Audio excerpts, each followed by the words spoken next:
and welcome to Skynomics Academy. My name is Sunil Kumar Yadav and we are going to discuss part 4 of consumer protection of class 12th. आज हम लोग part 4 discuss करने जा रहे हैं जो consumer protection का fourth part है, ठीक है। और वो क्लास 12th का हम लोग पढ़ने जा रहे हैं, बिजनेस स्टडीज़ का, ठीक है, जो टर्म 2 के लिए बहुत ही इंपॉर्टेंट है। तो आज लास्ट टॉपिक हम लोग डिस्कस करने जा रहे हैं कंज्यूमर रिस्पॉन्सिबिलिटी। कि देखो अब हमने क्या पढ़ लिया कि कंज्यूमर क्यों इम्पॉर्टेंट होता है, कंज्यूमर का जो प्रोटेक्शन एक्ट 2019 है वो क्या इंपॉर्टेंस है, उसमें क्या क्या फैसिलिटी प्रोवाइड किया गया है या किस तरीके से कंज्यूमर को प्रोटेक्ट करने की बात की गई है।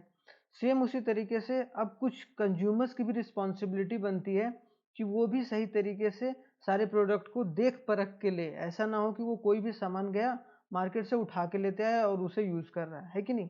तो कंज्यूमर की रिस्पॉन्सिबिलिटी क्या क्या बनती है, हम लोगों की रिस्पॉन्सिबिलिटी क्या क्या बनती है, तो वो सब हम लोग जान लेते हैं फटाफट।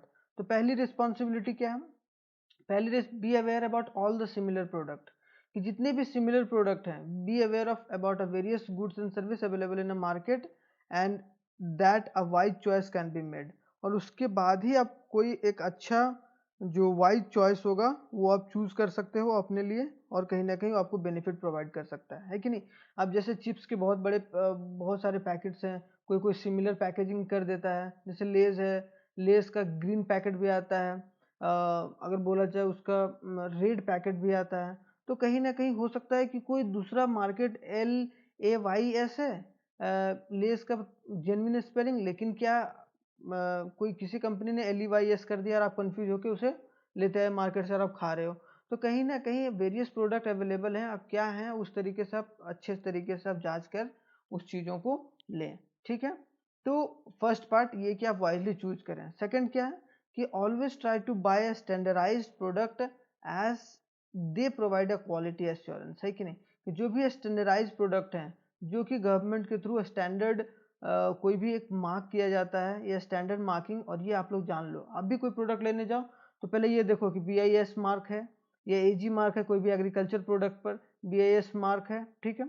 अगर कोई बोला जाए सोना चांदी के या कहीं ना कहीं कोई गोल्ड मटेरियल पर या ISI मार्क है कि नहीं है, और FPO मार्क है कि नहीं। अगर ये सब सारा अगर आइटम्स पर अगर ये सब सारा लोगो आपको दिख रहा है तो कहीं ना कहीं क्या है कि वो गवर्नमेंट से ऑथराइज्ड है और गवर्नमेंट ने उसे स्टैंडर्डाइज प्रोडक्ट के रूप में एक अथॉरिटी दे रखी है, क्या कि आप जाके मार्केट में बेच सकते हो। तो कहीं ना कहीं क्या वो एक स्टैंडर्ड प्रोडक्ट है, तो हम लोग इसको आंख बंद करके खरीदा जा सकता है। उसके बाद थोड़ा सा रिस्पॉन्सिबिलिटी अगर दिखाया जाए कंज्यूमर्स के थ्रू, ठीक है।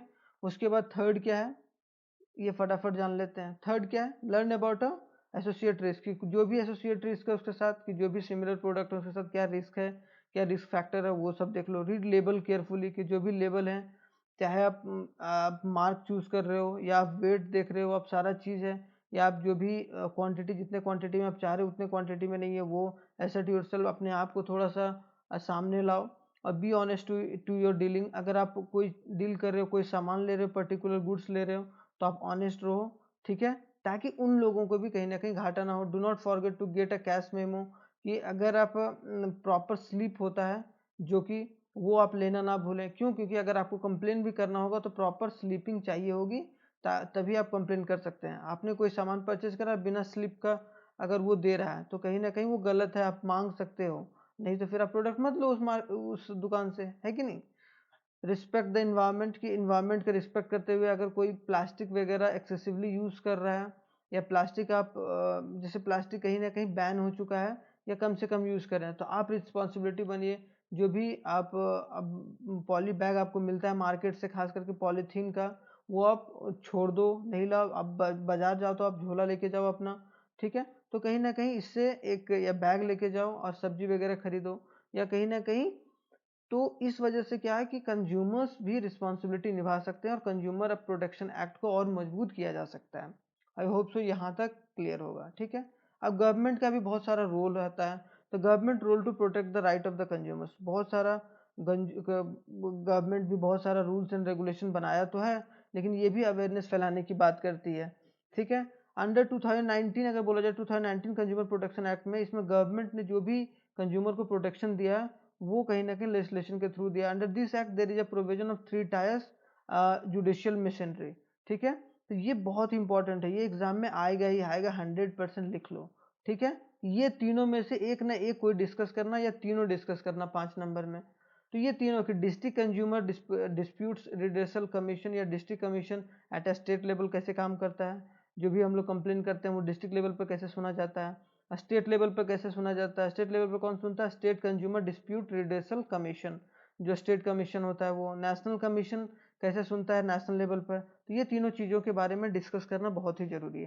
तो चलिए हम लोग फटाफट एक एक करके डिस्कस कर लेते हैं। ठीक है, तो इसमें अभी हम लोगों ने जाना क्या कि 3 टायर जुडिशियल मशीनरी है जो कि डिस्प्यूट को सॉल्व करता है। जो भी कंज्यूमर्स या कस्टमर अगर कंप्लेन कर रहा है कोई भी सामान या डिफेक्टिव सामान के खिलाफ, अगर कोई डिफेक्टिव सामान के रिगार्डिंग अगर कोई भी वो प्रोडक्ट के बारे में कंप्लेन कर रहा है तो ठीक है। 3 टायर कौन कौन सा, डिस्ट्रिक्ट, स्टेट और नेशनल, तीनों के बारे में एक एक कर हम लोग जान लेते हैं। मेन 5 पॉइंट्स हैं जो कि डिस्क्राइब किया कि कैसे वो लोग सुनते हैं। ठीक है, चलिए स्टार्ट करते हैं। पहला क्या है कि a district consumer dispute redressal commission, district commission, ठीक है, जो कहाँ काम करता है, डिस्ट्रिक्ट। आप लोग स्क्रीनशॉट भी ले सकते हो और प्रॉपर तरीके से एग्जाम में लिख सकते हो। यही 5 पॉइंट को अगर आप डिस्क्राइब कर दोगे एग्जाम में, आपका अगर 3 मार्कर है तो 3 मार्कर आराम से मिल जाएगा। अगर तीनों को आप डिस्क्राइब कर दिए तो 5 मार्कर का क्वेश्चन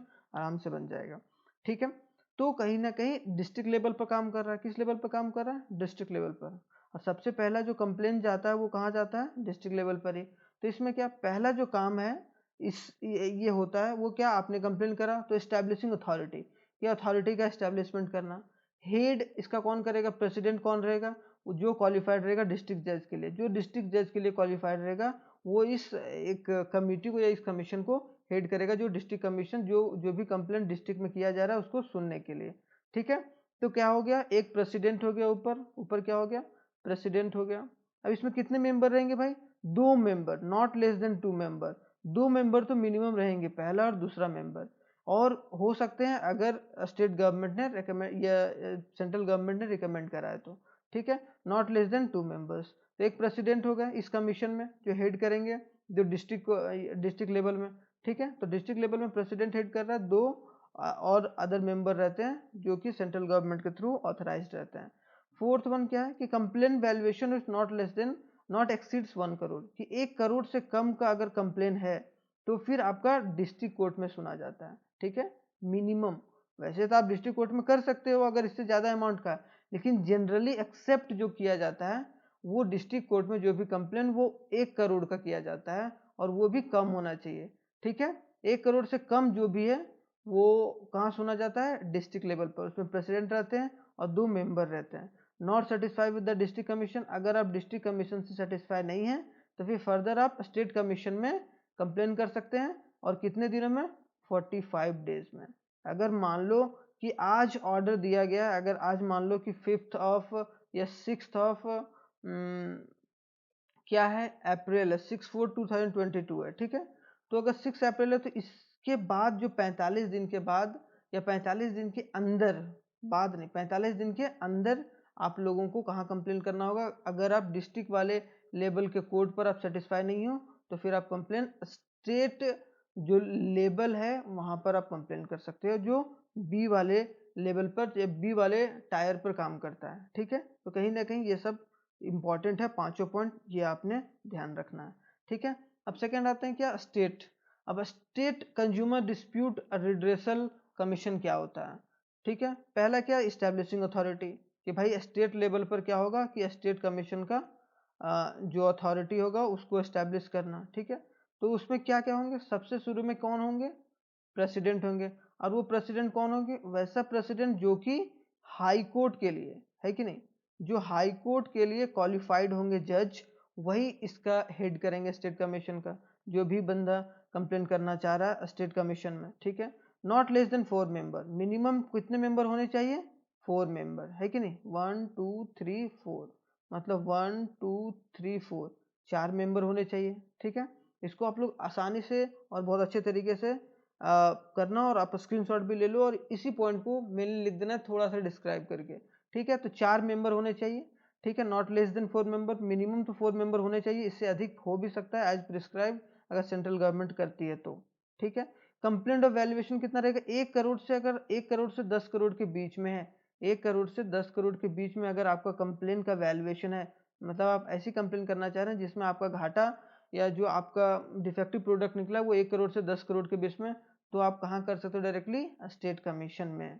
ठीक है, स्टेट कमीशन में, और आपका सुना जाएगा। अगर आप मान लो कि स्टेट लेवल पर जो आपने कंप्लेन करा है उससे आप क्या हो, नाखुश हो, तो आप क्या कि अगर मान लो कि आज 6/4 और 2022 है, मान लो 6 अप्रैल 2022 है, तो आप इससे मतलब इसके बाद 30 दिन के अंदर, इसके बाद 30 दिन के अंदर आप कहाँ कंप्लेन कर सकते हो, नेशनल लेवल पर, national consumer dispute redressal commission, मतलब क्या, नेशनल कमीशन के पास कंप्लेन कर सकते हो।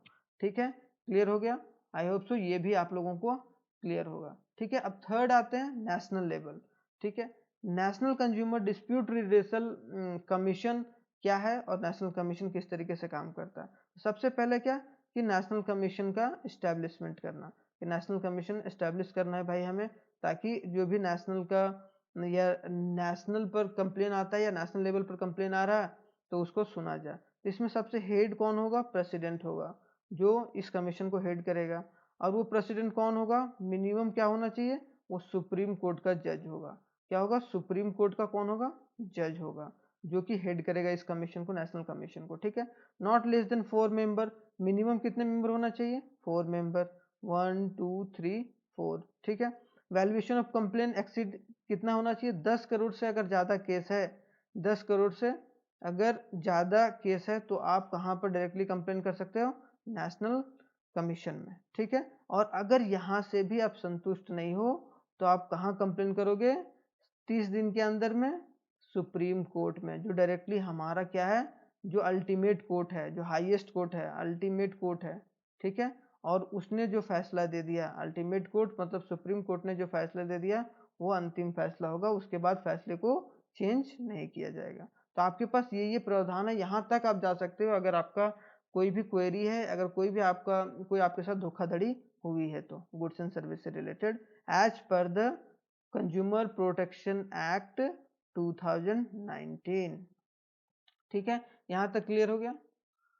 उसके बाद हम लोग थोड़ा सा फटाफट पढ़ लेते हैं। एक बहुत अच्छी बात है यहाँ पर कि some of the important consumer organization जो कि रेगुलरली इस टुवर्ड्स काम कर रहे हैं ताकि कंज्यूमर्स को और अवेयरनेस फैलाया जाए, कंज्यूमर्स को किस तरीके से और प्रोटेक्ट करने की बात की जा रही है, किस तरीके से उन लोगों को साथ में लिया जाए और हर एक चीज़ों की जानकारी हो, क्योंकि आधे लोगों को तो जानकारी ही नहीं रहता है ना, जैसे गाँव में, जैसे रूरल एरियाज में उतना अवेयरनेस है ही नहीं कि भाई हम किस तरीके से कौन सा प्रोडक्ट खरीदें और क्या हमारे हेल्थ के लिए अच्छा है, क्या हमारे हेल्थ के लिए बुरा है। वो लोग जो मिल रहा है भाई खाते चले जा रहे हैं। क्यों, साथ ही साथ ये भी हम लोग को सोचना पड़ेगा, पॉवर्टी इतनी है, गरीबी इतनी है।